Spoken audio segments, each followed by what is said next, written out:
DT Lockdown Learning, new project, the Robotic Arm. Design technology can be a leading subject going into robotics, along with mathematics, computer science and engineering. And fields such as aerospace, biomechanics, computer science, engineering and military science all play a part in developing robotics or robots. And this Robotic Arm project is a basic project which considers manipulating movement in a way which is helpful and the material properties which would be important for that. An important point for next week is that you will need some straws and some string, so make sure you plan for that now so that you have it ready for next lesson.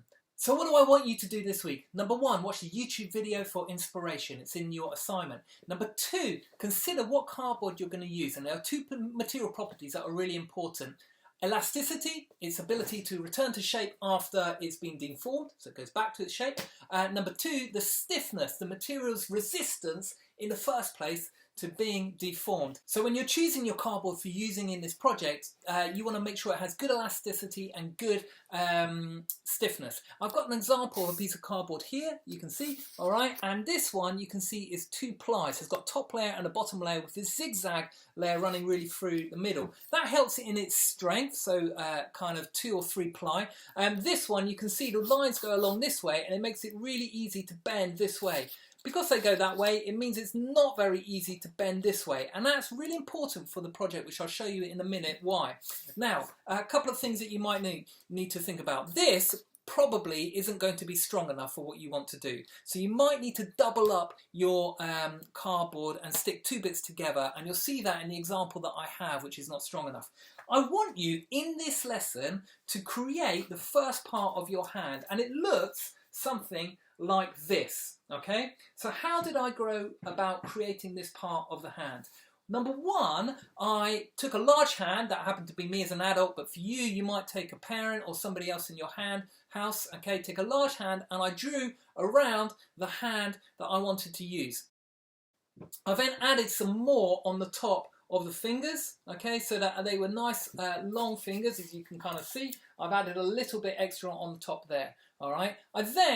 I drew it around about this angle, but I actually want my thumb to be a 45-degree angle. I think that's going to help, particularly when you want to hold things later with your robotic arm. So I extended the angle of the thumb around. I also drew it all the way to my elbow. Okay, so I made sure that I cut out a long enough piece that went all the way to my elbow, all right? And then for this part, you want to make sure this part is thick enough for your hand to be able to get through when you create the box that goes around the outside, all right? So I want it to be thick enough here, not the thickness of my wrist, because my hand is thicker than my wrist here. All right, so those are a couple of little things. The other kind of tips that I would recommend is when you do your bend lines, okay, you can see the hand wants to bend this way. Now you can see the grain I have therefore done along like this. You'll notice that the thumb is going to have a little bit extra stiffness to it because it's kind of going across the grain there. All right, so that's another little thing to think about. And also when you bend your fingers, you can see I've kind of bent them into lines of 3 there. So I split the fingers up into kind of thirds, and that is where I put my finger lines so that they can kind of bend, and I've used a ruler just to gently press against those lines so that it can bend there. Now you'll see from this, it bends and it doesn't really go back far enough. I want it to go all the way back up. So the elasticity of this is not very good.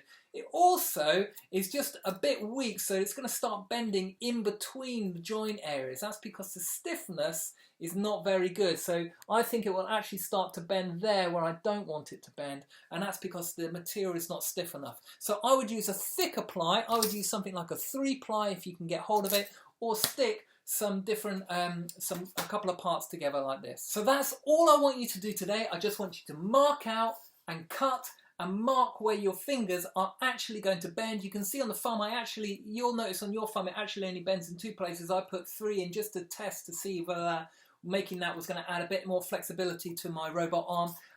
But that's all I want you to do is mark out and kind of lightly score out the areas that you are going to cut.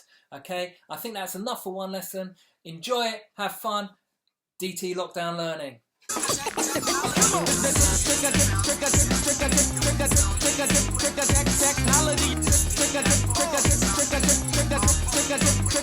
Technology.